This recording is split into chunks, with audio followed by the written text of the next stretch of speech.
Today I want to talk about a manifestation that happened. It's a small thing, the kind of thing that could easily be dismissed as no big deal. But I think it reveals a pattern I've been trying to understand for a while. A pattern that shows up in small ways and large ones. Let me tell you what happened. My parent cooked duck for me, but I had to go to work, so I could only eat it when I got home later that evening. I came back, sat down, and enjoyed the meal. It was good, but I couldn't finish the whole thing.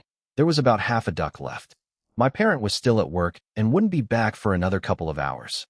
After I finished eating, I went downstairs to the clubhouse, and I left the duck outside, on the dining table, covered with a plate, exactly as it was when I first came home. I didn't put it in the fridge. I didn't even think about the fridge. I just left it there. The room temperature was nearly 30 degrees.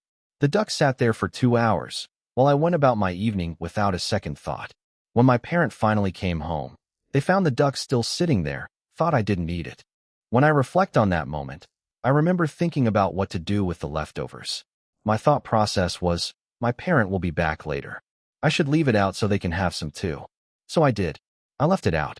It seemed like a considerate thing to do, leaving food for someone else to enjoy. What I completely failed to recall was that my parent had told me, multiple times, that she doesn't even like duck. The information was there. I had heard it. I had stored it somewhere in my memory. But when I needed to retrieve it, it didn't surface. I didn't connect the dots. I didn't pause and think, wait, do they even want this? And even if I had forgotten that, I still should have thought about the temperature. I should have recognized that 30-degree heat is not kind to cooked meat left out for hours. The logical, engaged brain would have connected those dots. But mine didn't. Again, this is the same pattern I keep seeing. Failure to recall necessary information. Failure to make an effective decision. Failure to fully engage my brain. Failure to stop and think before acting. My go-to explanation has been, I haven't developed the essential neural pathways yet. And I think that's true.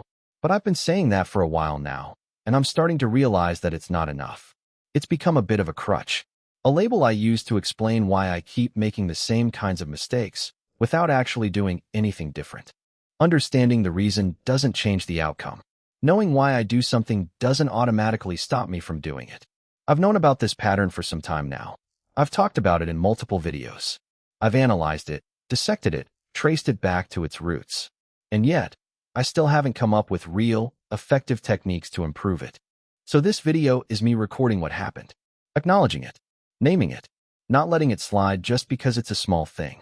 Because small things are never just small things, they're clues. They're signals.